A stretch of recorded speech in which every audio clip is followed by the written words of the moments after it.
Hey, what is up, guys? John here once again, joined by Benny, Will, Glenn, and Jesse for the Collectors Company podcast. Just want to say thanks to everyone who keeps on watching it. We keep on hearing a lot more support in person, saying people are enjoying the podcast and they're saying it is helpful just listening to some different opinions from us. So yeah, really great that you guys are liking it. And of course, we've got some fun stuff to talk about. American Nationals just happened, really exciting stuff, and we all have something that we took away from the event that's just crazy. But yeah, we'll start off with you, Glenn. What was the most exciting part for you about this Nationals this year in America? Because I'm going first, I'm the one that gets to say that A16 was the most exciting thing. Yeah, I mean, like it was really cool. I think overall the fact that there were so many different leaders in Top Cut was good to see.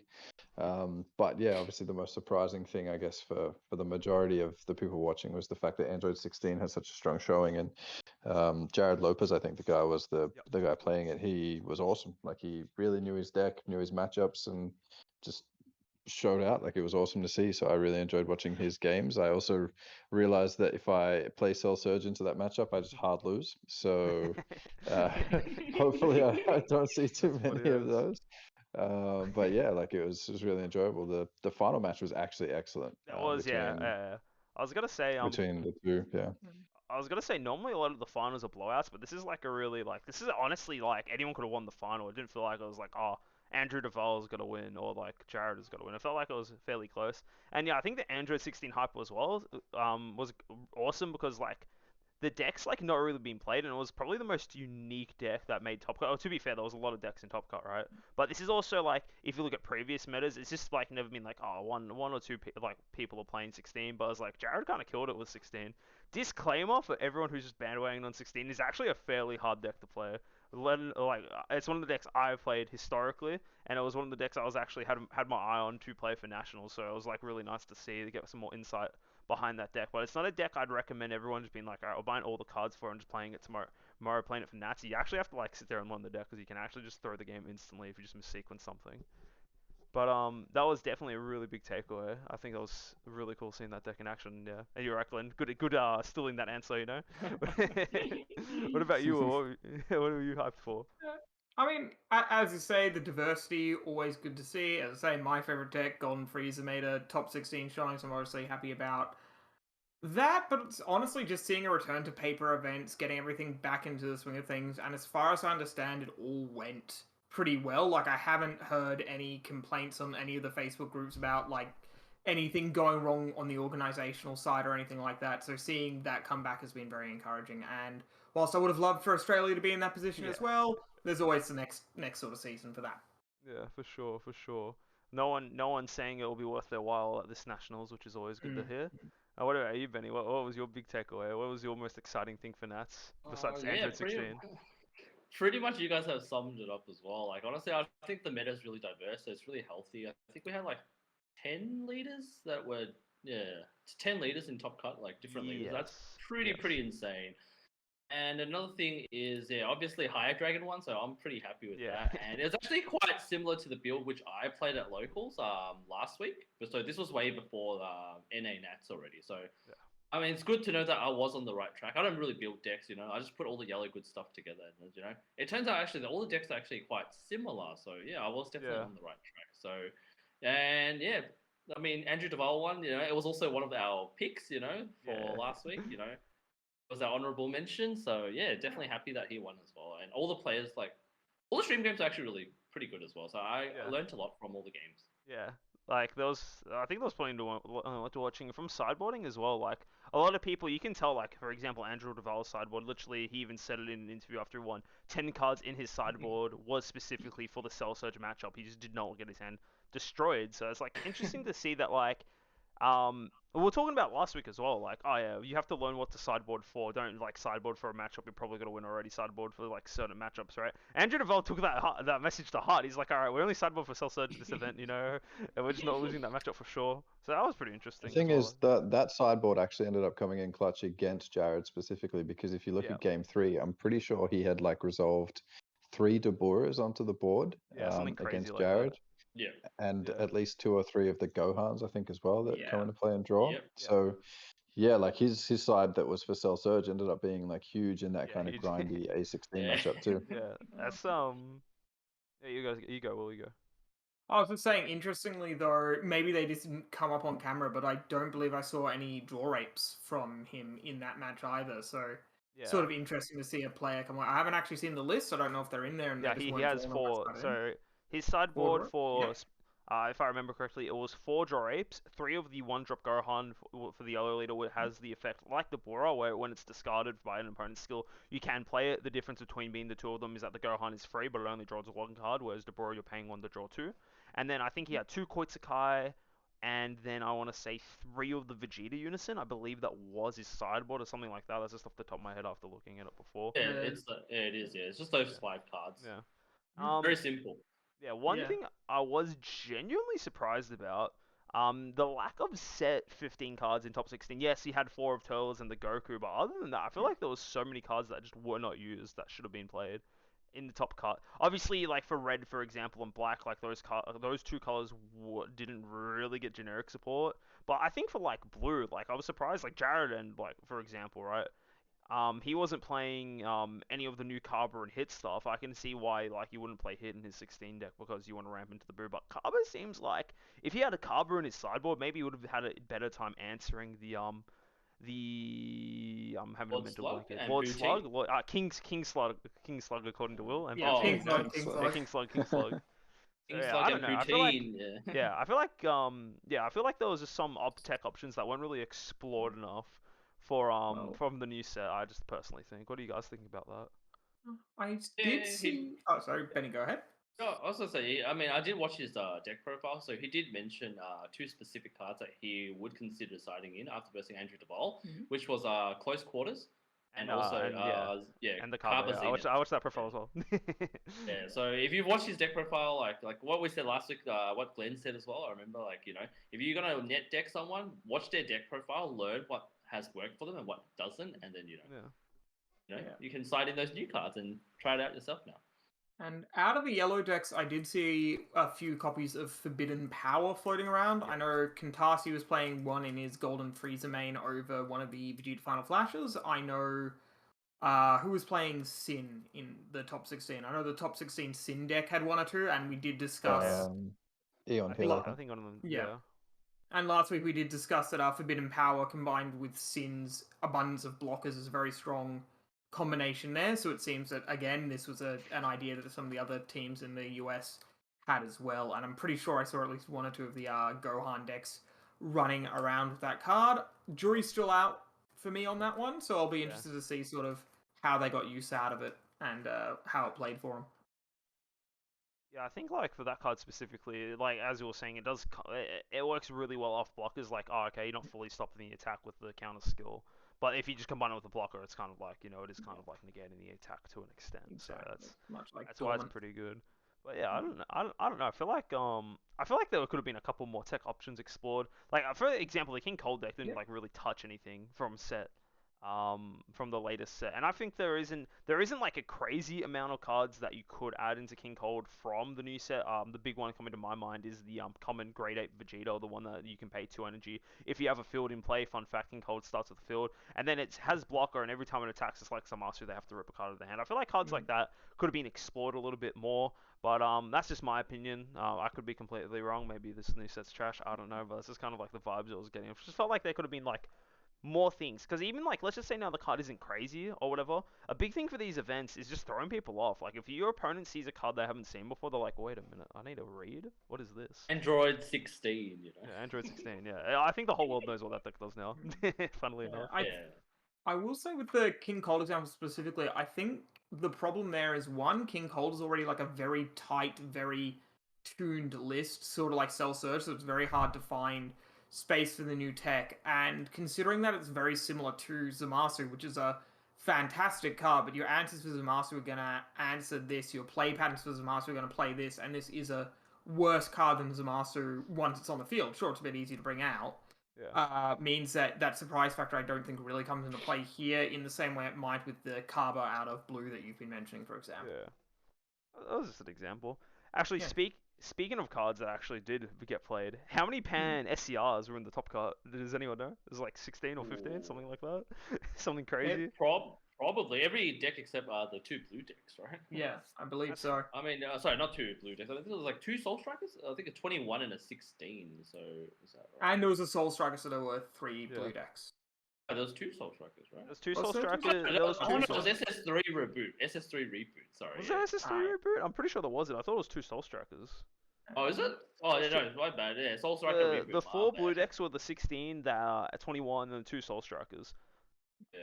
Yeah, I think one of the Yeah. Soul Strikers decks is pretty cool. Actually, that's some really interesting tech. I remember one of the cards that stuck out was that Lavender, the one that like that yellow card that can tap 2 cards once per game. That seems kind of Oh, cool. yeah. That's Mm. Kevin's cool. deck. Yeah, Yeah, that that's was pretty cute deck, actually. I kind of like it as well. His deck was pretty interesting. He also Yeah. played the 4-drop Sin.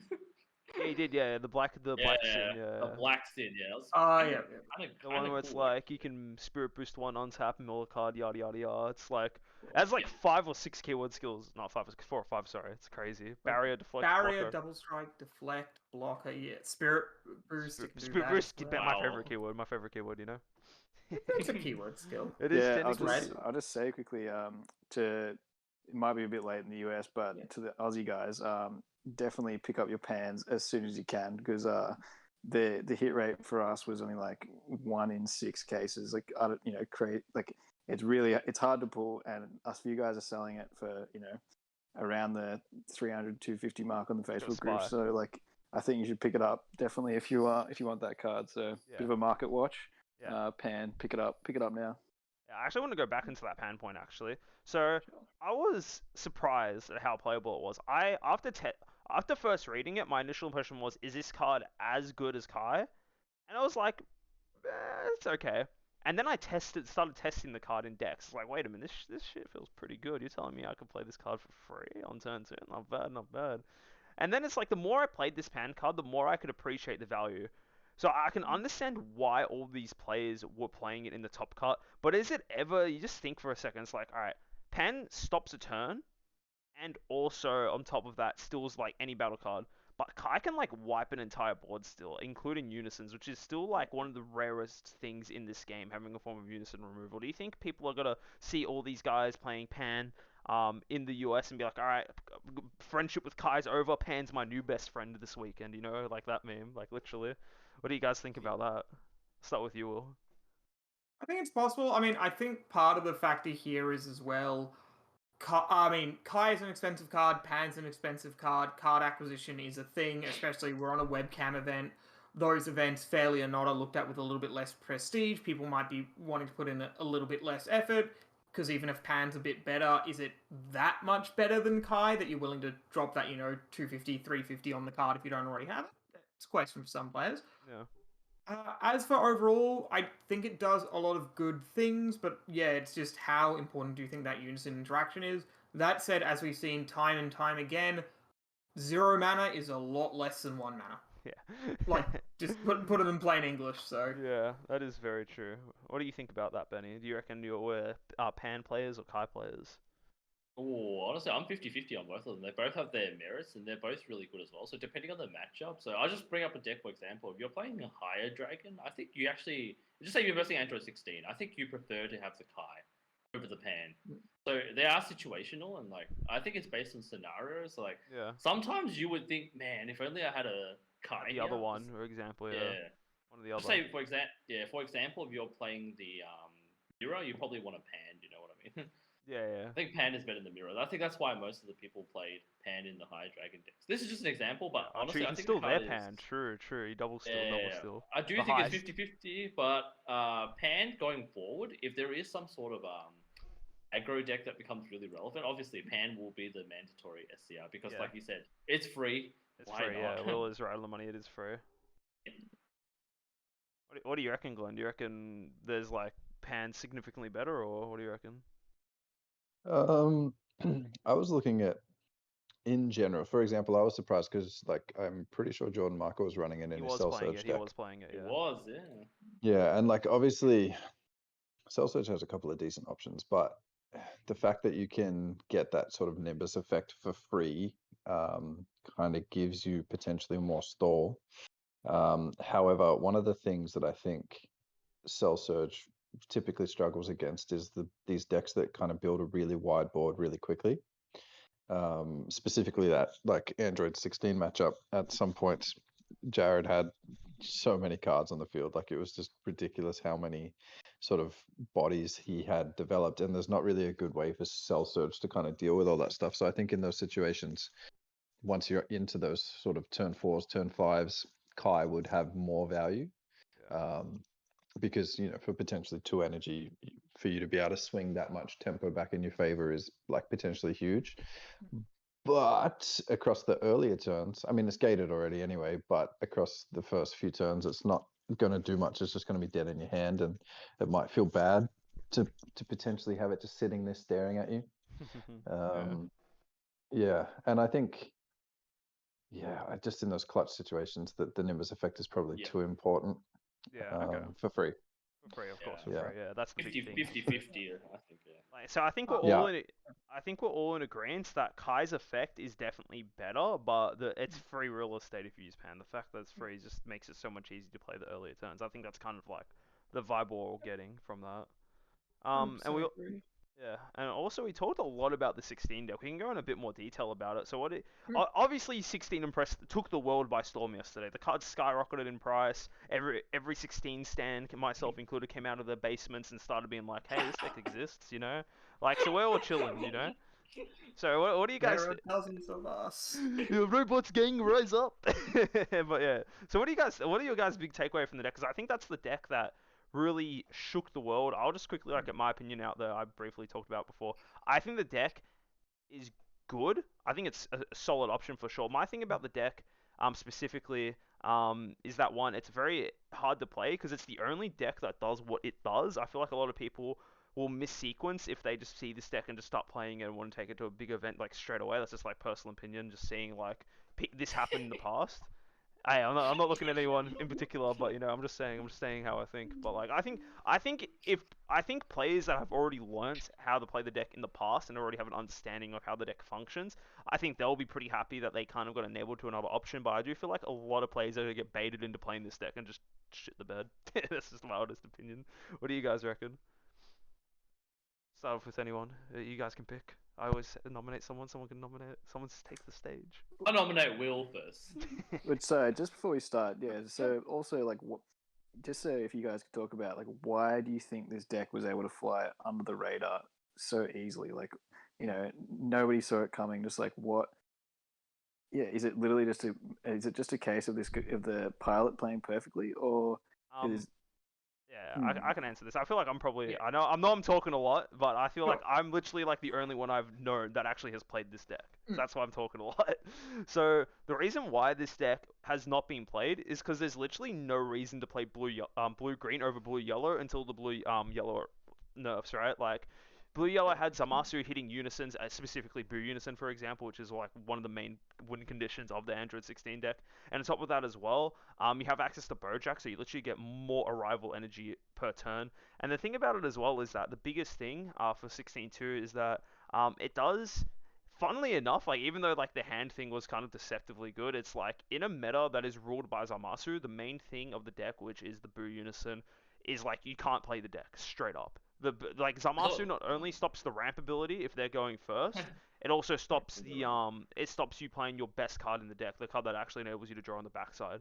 And on top of that as well, when 16 first came out, the deck was horrible because there was only 2 Arrival 16 cards. Slowly over time, Bandai's released a Promo 16 and then the new SR 16, which have just been the hidden glue the deck needed to stick together, and now it's like kind of just been like under the radar. And another thing as well, Jared actually really nicely showcased this. A lot of people who play the blue-green ramp combination see it as a much slower deck. So it's like you're trying to ramp until you're like big. It used to be the Android 21, but that card got banned because most decks are monocolor be free win. But now you're trying to, like, most people tunneled in on the win condition being the blue-green Android 18 and 17 combo, but the deck can actually go really aggressive. Like, he was playing it I'm pretty sure if he could awaken, he would awaken instantly. He didn't care. He just wanted to start rivaling. So I think he was the first player in the world to crack the a new perspective to play the deck, and it was also because the blue-yellow nerfs made it relevant in the meta for once. Yeah.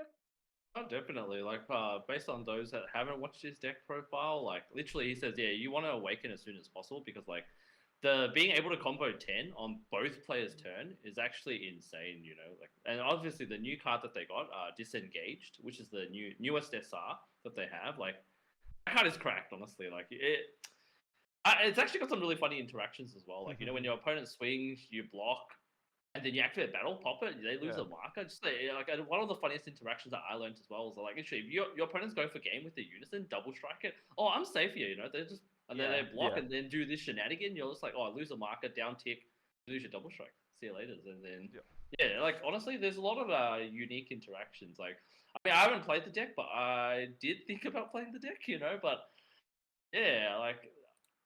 It's actually not a bad deck. It's pretty good. I've seen John play it a lot, so yeah. I've only played it this week.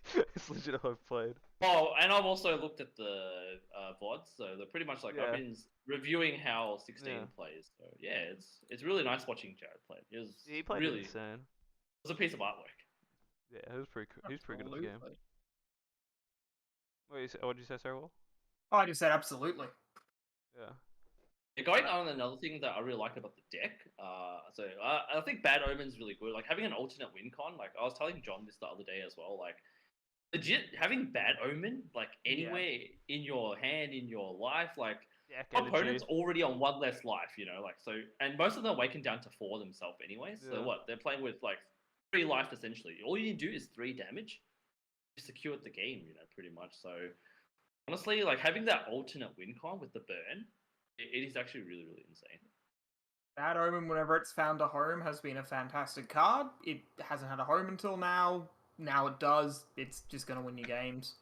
It's just so free. I think it's had a home, but it's just like the decks are kind of been like bad. Like blue-green's are bad. Like, even though 16 did insane, blue-green isn't actually that good of a color combination. It's kind of like this Android 16 deck kind of fits the same like category like I described Sin Shenron, where it's kind of like its own archetype in its color. Like Sin Shenron literally has all its like Sin Shenron cards and a couple of yellow tech. Android 16 is essentially the same, where it's mainly all its blue-green good stuff, being the 16 cards and like just the Android cards specifically, I guess. And then you have the blue hatch and all that other stuff. So it's kind of like its own color in a sense, is like the point I'm trying to get across. So yeah, I think the biggest thing that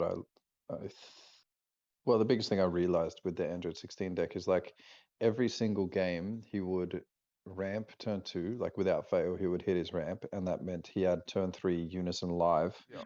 And slamming that 4-cost unison on turn 3 is crazy, like in terms of the advantage that it generates. But it's like it's weird because it's kind of a control deck in terms of being able to use the unison and abuse like what it does, but on top of that, by being able to extend with beans constantly arrivaling from your energy as well. And then like I think there was one of the games I watched where he like Zamasu'd one of his 16s, and then Zamasu'd his Zamasu, and then Zamasu'd his Zamasu again. And like the pressure, low energy cost, high advantage generation of what he was able to do, like it was really impressive. And the fact that he essentially didn't need a hand half the time, because you like you said, you get the free 10k combo on both turns, and then you're constantly playing from your energy anyway, so it doesn't really matter what's in your hand and what's not. Like I was really impressed with it, but just that turn 3 boo unison is disgusting. Yeah, I think there's been a handful of decks that could have done it. Like I can't remember who I was talking to. It was when the new Bojack card, like that deck was first announced. I remember my idea, because Boo Unison is actually like such a just insane, crazy card, right? My idea to get Boo Unison out early in the Bojack deck, alright, you play Zeno on your turn 2, you hope it doesn't die, you chill in. Turn 3, you ramp 1 and you play a Boo Unison. That was like the strat to get it out turn 3 in that deck specifically. I think I think Boo Unison, I think it's safe to say it's probably one of the, if not the best unison in the game. Like once it sticks on board, it feels like you cannot lose. Well, you can't die until it's cleared, more or less. You can lose. Like, you can lose every game, but like it's such a just fantastic unison. Just does so much for 4. So kind of unsurprised if it got hit on a list, just because I feel at some point people will whinge about it enough that something will get done. I think there's only a handful of decks that exploit the ability to play it out early though. Like you could do my niche Zeno combo, but that's not ever gonna happen. But, like maybe there's the Zamasu ramp. Yeah, SS4 is a really good deck that used to play it all the time. Like remember when SS4 was in its peak, when it had Galactic Buster. So Mm. yeah, honestly, like they just ramp, and they get it out pretty much on the same turn, like turn 3 as well if they wanted to. So And do you obviously guys that think? deck has seen a lot of success. Do you guys think if people, in the week leading up to Nats, people were testing against A16 with their mates, like preparing to face it, like as much as other decks like Higher Dragon and Gogeta Zeno and everything, if they were practicing for that matchup, would it have got second place? I think that I'm willing to say that the way that Jared played the deck, it's like this is the beautiful thing about this game. You can do really well with any deck, especially in this meta. The level of mastery that Jared had over that deck was just phenomenal. It didn't matter that it's like, oh, his opponents have to read his cards. When it gets to the point, like when you get to top table, yeah, and you're versing good players, they will probably know vaguely what your deck does. Like maybe not exactly all the lines of play, but they'll vaguely know. But like Jared played it phenomenally well. I think if it was a different player, I don't think they would have made it to top cut. And the other Unless thing that player's John. No, shut up, Benny. Yeah. The other thing I want to note there as well, and it kind of comes back to what John was saying about the deck build and all that. Android 16 is a very difficult deck to build because I feel there's a lot of deck building traps that you can fall into there. Like, we didn't see any of, like, the Carbas from set 16, which was sort of like the big hype thing that got people looking at the deck again. We did not see any of the negate from the anniversary box that allows you to play the Android 16 from your hand. Which is seen a lot in those Android 16 decks. We didn't see anything like that. It was a very, very disciplined Android 16 deck, and I think the exact configuration there was very important. So I feel even if another team did, and maybe another team did glom onto the fact that, hey, 16 is actually pretty powerful, it might be a contender, I'm not confident they would have had a deck so tuned to really practice against, and that may have made them underestimate the deck. And I do think a lot of that deck's power was in the tuning, as well as John says, and as Benny have said, the skill of the pilot.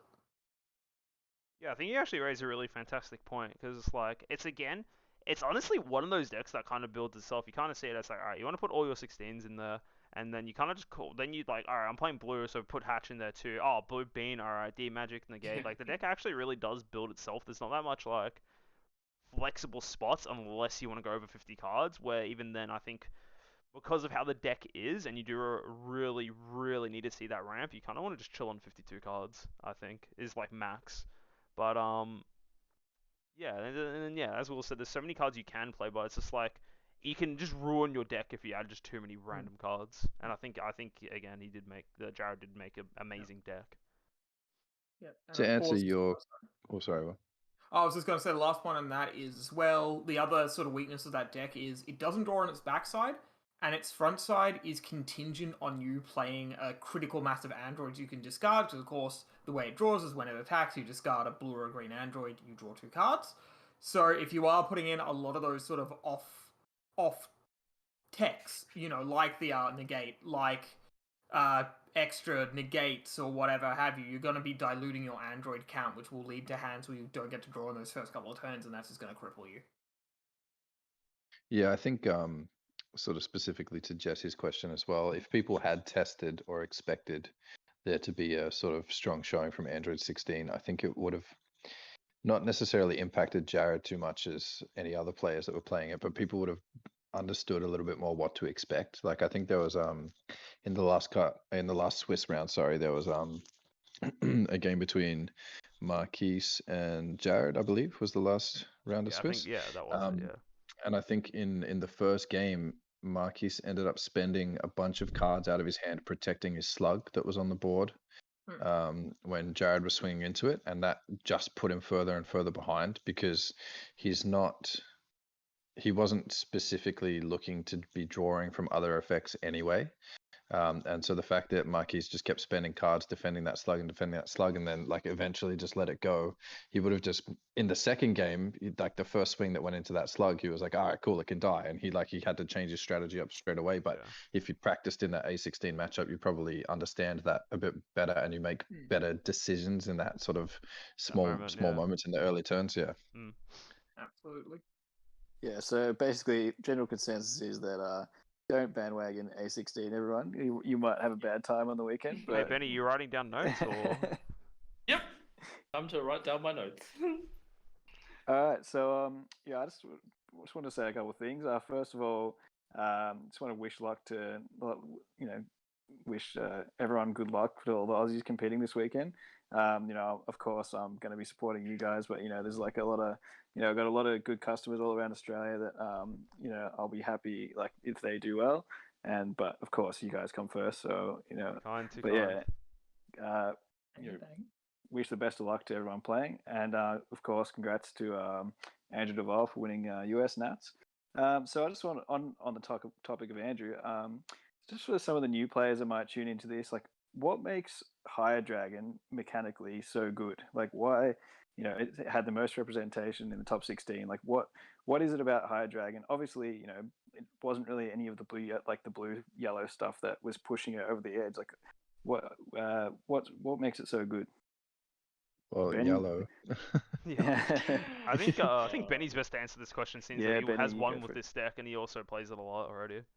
Yeah, honestly, the deck is pretty good. Like, what makes it over the top is because like you can pretty much like self awaken and draw a card. Like being able to do that, like you can draw so many cards with the deck. Like literally, your hand is like a book, Balloons. like It yeah. balloons. Yeah. Yeah, and honestly, yellow has a lot of good like cards as well. Like honestly, we all love the yellow cards as well. Like Final Flash, Power of the Super Saiyan. Like we've always been talking about these cards. Like generically, like being able to use all these cards as well with such a draw heavy leader. And you can probably play like 1-ofs and 2-ofs, and you can probably still see them consistently in the deck based on how much cycling you do through the deck. So, yeah, it's honestly, the deck is really good because of how much it draws. Okay, and what's like the strategy to play it?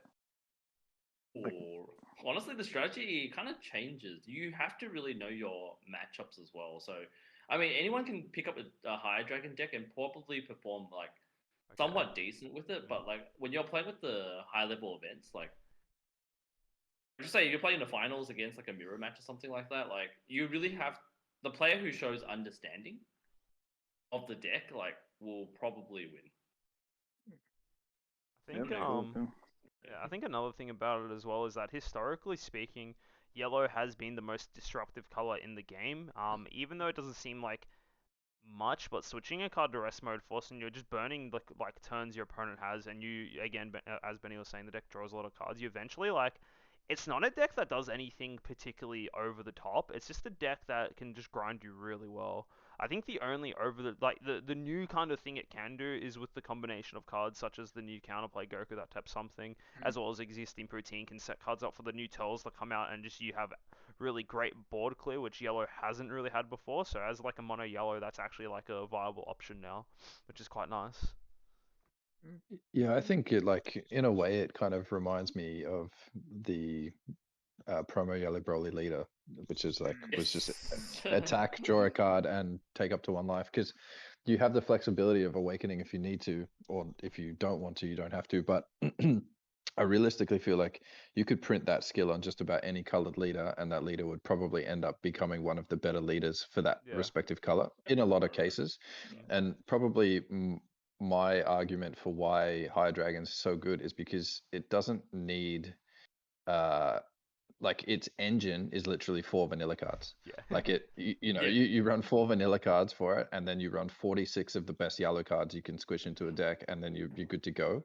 And that's all you need. Yeah, exactly. But with a lot of other leaders, some of the effects or some of the things that you want to do are kind of tied to potentially 8 to 12 to 16 cards that you need to fit into that deck, a la A16, which needs a bunch of blue-green androids or whatever for it to actually function. So it doesn't have the flexibility in deck building. So every time they print another like good generic-ish yellow card, bang, straight into Higher Dragon, and off it goes. Like Yep. And it has to be noted, it's also got the Saiyan tag and I believe the Earthling tag, if I'm not mistaken, which are historically. It also has the monster tag, if you're wondering. And the monster tag, yeah. But Saiyan especially is a very well supported type. We talked about how one of the breakout set 15 cards from this weekend was the Turles. Turns out that card was a bit stronger than I had predicted. Admittedly, I'll wear that. But that does require this card kind of sucks. It's locked to Saiyan leader only. You can't play it in Golden Frieza. It's a bad card. That's the thing. It is a yellow Saiyan leader though, so.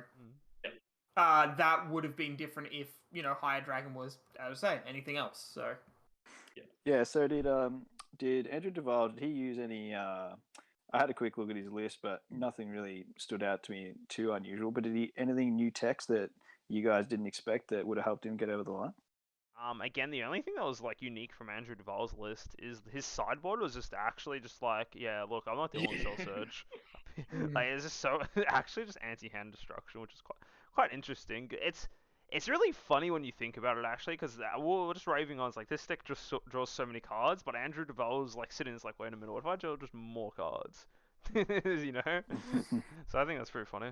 That was probably the most notable thing about his I think sideboard. another notable thing for me is that he did main 4 Whis. So I was thinking, is that a good?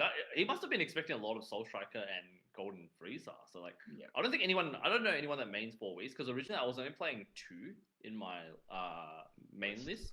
Yeah. I didn't even side any. I thought maybe I can just side them out for like something like the last straw. Yeah. And then go for like a aggro route if you're versing hand control. But then yeah, it turns out like that. When he main 4 of them, I was like, yeah, he must be expecting a lot of Soul Striker and Golden Freezer. Yeah, it must be a good meta call. Yeah, and that think was actually a pretty. Oh, sorry. No, you're right, mate. Go for it. Yeah, I was just saying that was just looking over some of the decks. Actually, a pretty common medical for the higher dragon decks. It wasn't just Duval. So yeah, whether they thought that they were, as Benny said, fighting a lot of Golden Freezer and Soul Striker and stuff like that, whether they thought that they just wanted an extra cantrip to do something with turn 1, and this was just the one with the best upside. Who knows? But yeah, definitely a heads up thing. I would like to see how it went for them throughout the weekend, how often the secondary effect came up, etc.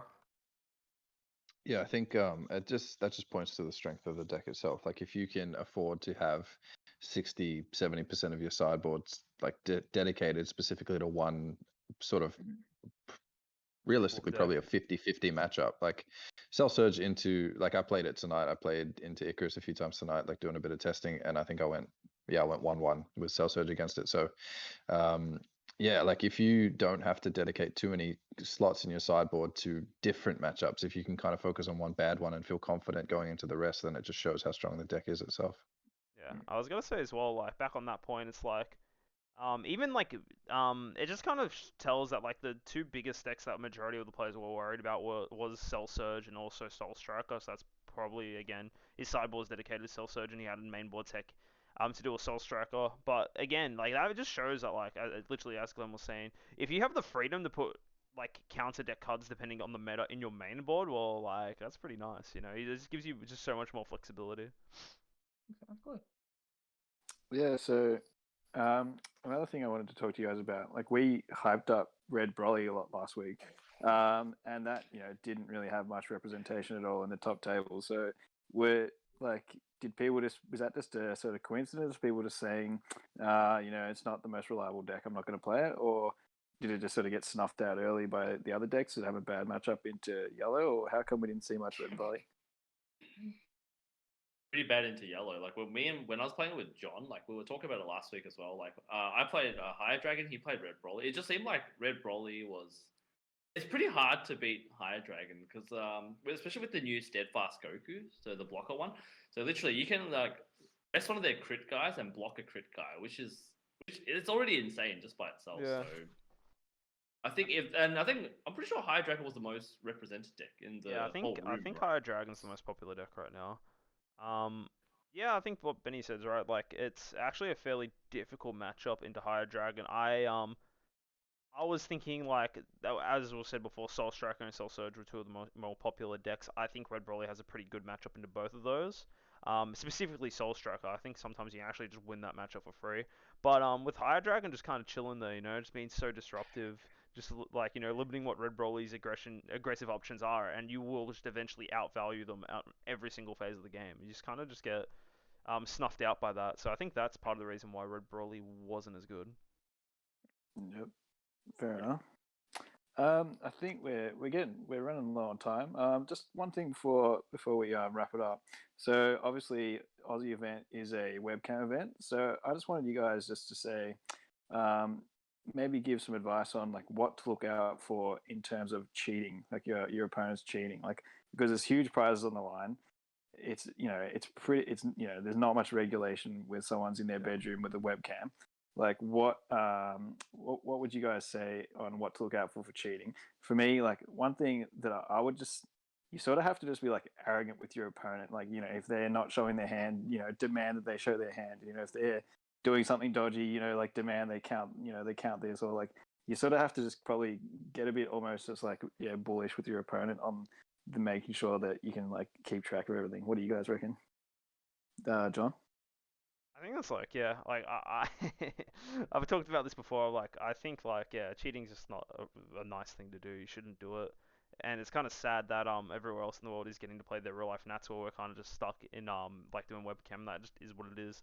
But yeah, I think you just have to make sure that you are like, you kind of do have to, if you think your opponent is being a bit shady or something's not quite right, you have to, I do agree with what Jesse's saying, being like, make your, like, try and force your opponent to have, and also do this for yourself as well, make sure like your game state is clean, easy to see, nothing in the way, make sure you got clear open space, plenty of room in the desk, because there's so many people that just like literally just point the webcam down, like move all their keyboard and shit out of the way, and it's like, it's okay, but it's a bit messy. Try and dedicate like a bit of room on your desk for the event, just so like, you know, there's nothing that can like interfere with like your setup, right?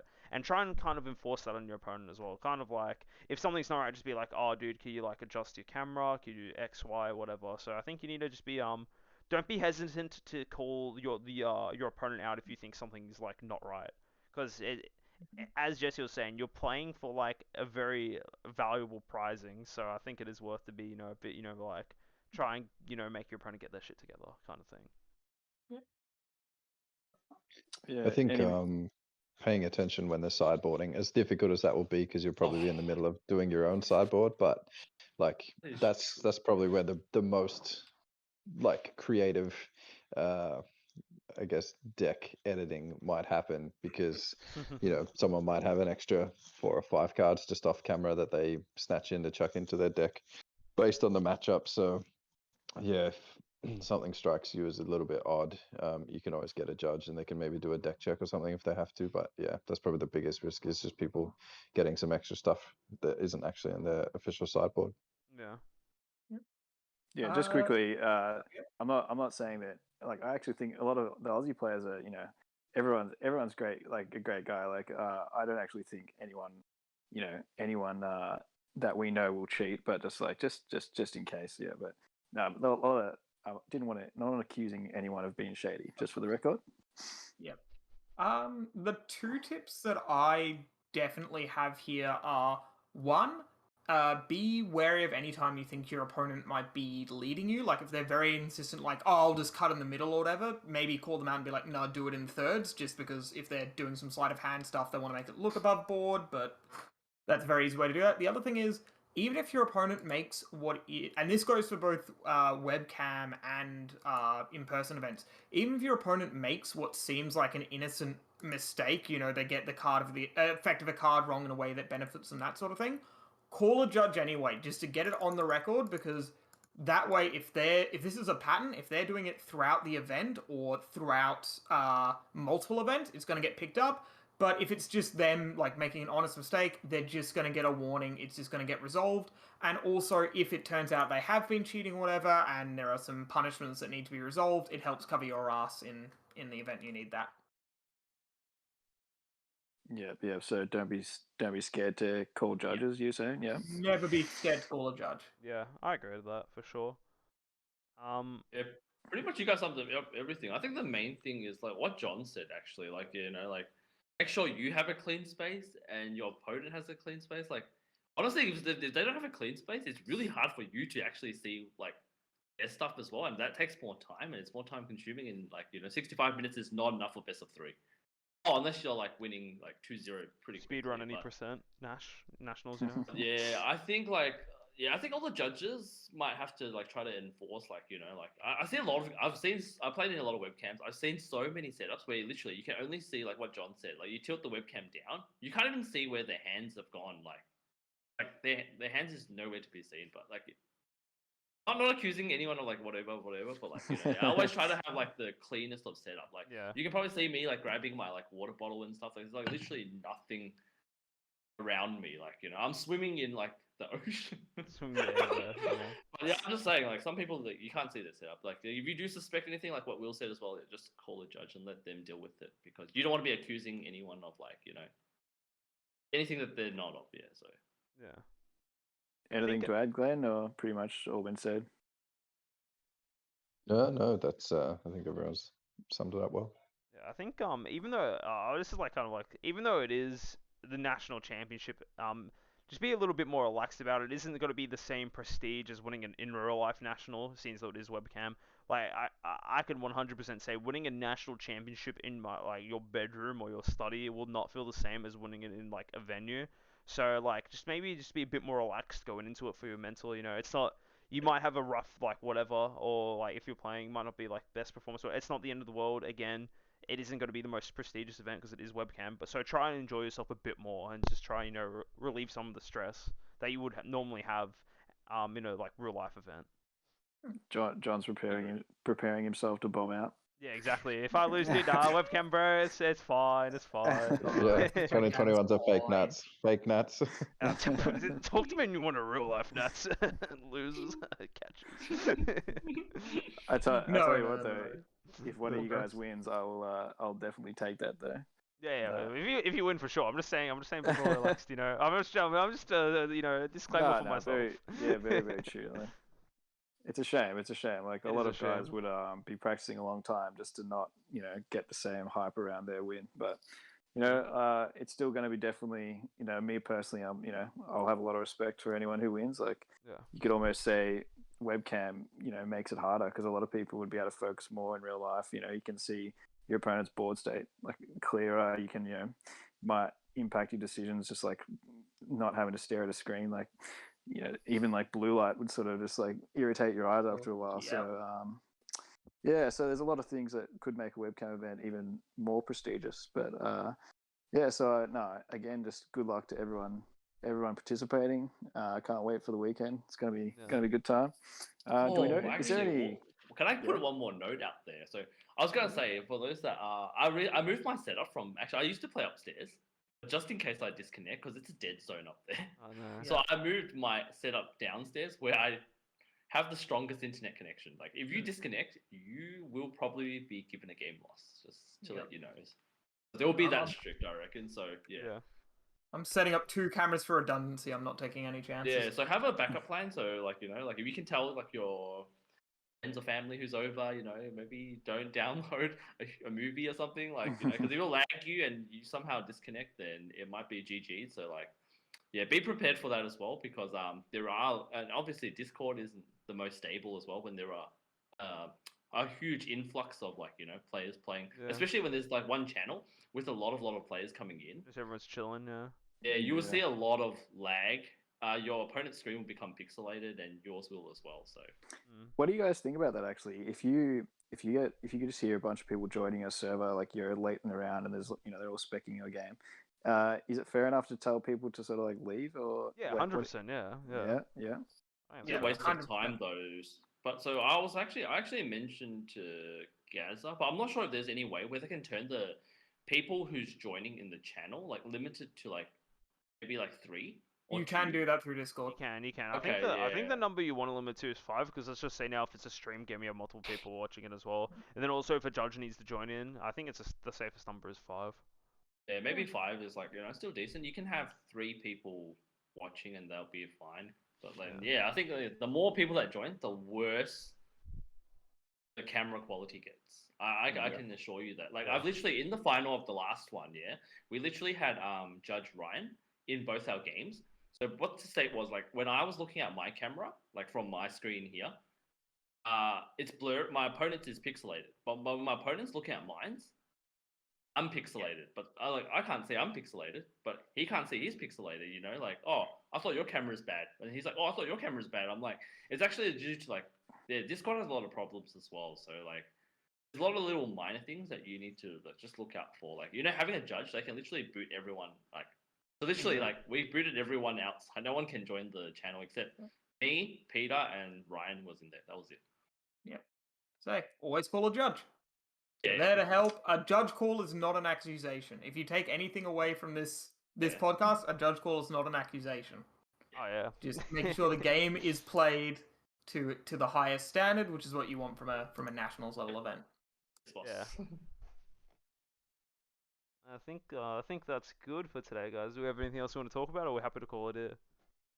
No, just do you want to just do a quick like updated maybe like top 5 decks of what you'll see on the weekend after results from the U.S. Nats? All right, boys. On the count of 3, we'll say 16. All right. So Alright. there's definitely Higher Dragon that hasn't changed. Yeah. You know, will less people be opting for things like Cell Surge and like I know it got 1 top, but like were you expecting more tops from that? Will we see less Cell Surge in I think on the weekend? I don't know. I think Cell Surge can still win it, but the problem with Cell Surge is that for best of 3, that there's just so many sideboard cards that assist against the deck. That's why I only think there was only 1 top cut showing. Yeah. But I'm pretty confident with our top 5 from last time. I think that was still pretty good. I think we had Gohan Icarus, we had Sin Shenron, we had Gogeta Zeno, we had Soul Striker, and I think Cell Surge. I think that was our top 5 from last week. I might have said Cell Surge there twice there. But I think the top 5 still stands from last week. Even as great as Jared did, I don't think there's just a 16 goat in OC just waiting to win nationals. So Actually, we did miss Gogeta Zeno. did we? No, it was 2 Gogeta Zenos in top right. I was like, you didn't say it just Yeah. then. Like, Oh, okay, No, sorry. I he was did. just saying. Gogeta Zeno and Red Broly. Yeah, maybe like I think the only thing that changes the tier list is that Red Broly just boots. I think like if Gohan Icarus is chilling, then probably no Broly show. I will say a factor with both Cell Surge and Red Broly though is since we are on webcam, we are on a bit of a time crunch. Red Broly, it wins quickly or it loses quickly, and that might be something players want just to get their games finished. Yeah. And with Cell Surge, I do think that sideboards are going to be less impactful. Again, with these new rules, going to game 2 and winning it after sideboard is a lot harder, or even going for a draw off sideboard is a lot harder. Yeah. And with the relatively small amount of time, the fact that sideboards are going to be harder to use, we might see some players playing Cell Surge to try and prey on that and trying to treat it as the best of 1, stall out that first game. Not on a slow play way, but in a maybe Take your time. maybe not swinging every turn, that sort of stuff. Yeah. So it'll be interesting to see if that's a factor and how much the webcam versus live makes a factor between the top cuts here and in the US. I've just thought of one thing. I don't want you guys to give away your secrets, but so 2 cards that come up a lot. Goku Steadfast Assistance and Turles All Too Easy. So you guys, have you sort of worked out locals this week or anything how to like play around that or anything, sort of like, that is there anything you got any tips against those cards because they seem pretty powerful? Yeah, you just Well, I'm shake good your because opponent's I don't hand. play battle cards. Oh, true. No, you just go just call it a day, just scoop. No, Literally, I was gonna say as well. On the stream it was pretty funny because like every time like when Turles tries to get played, like he always gets God Sealing. Yeah. That was pretty funny. That was Actually, pretty funny though. Yeah. That was so good. Yeah. Funny. No, it's like they're just pretty good cards. I think you can't really play around. I think red by default just answers it for free, but like I think it's not too bad. It's kind of like how you just played around counterplays before. There's nothing too different. Like playing around this steadfast Goku is kind of the same as playing around the free counterplay Vegeta or Giant Ball. It's like not the end of the world. It's annoying, but it's still doable. Just do what you were doing before. Just play cards with deflect. Problem solved. Yeah, no, and I think that's exactly it. They both have the very obvious weakness of deflect and barrier. Turles only deals with rested cards, so you either have to get them into rest or have them already be in rest. Like, as reductive as this sounds, they're bad against good cards. Like, that's just it. If you're playing... Well, no, what I'm saying is, like, a lot of... let me unpack that. A lot of decks are incentivized to play a lot of, like, very cheap, very fast, but very, like, low-quality cards. The power comes in aggregate or speed. The Goku and the Turles are very good against that sort of thing, but they're not as good as cards that are a bit more expensive and a bit more sort of high value, as it were. So that's, I guess, it. But aside from that, they're good cards, but they're answers, they're not solutions for the most part. So, they help, but they're never really going to be the thing that's winning you the game most of the time. Turles sometimes, but Goku almost definitely not. Yeah, I agree with that. They're just good staple cards. I think, like, it's kind of just like how you kind of play around counterplayers. Like, you can't really play around Turles, just border clear or whatever, but like Goku, it's kind of just how you play around counterplayers. It's all good. Is what it is. You play around it by going search top 5. Oh shit! Okay. Draw a card, pitch a card, pass turn. No, you forgot the bit where you resolve effect from the drop area. Oh, this is true. This is That's true. true. That's come on. Draw a come on. card. Don't take a life. Pass turn. Oh yeah, there we go. Then you. Last thing for me, guys. Yeah, just I'm really looking forward to seeing you guys play. Good luck again.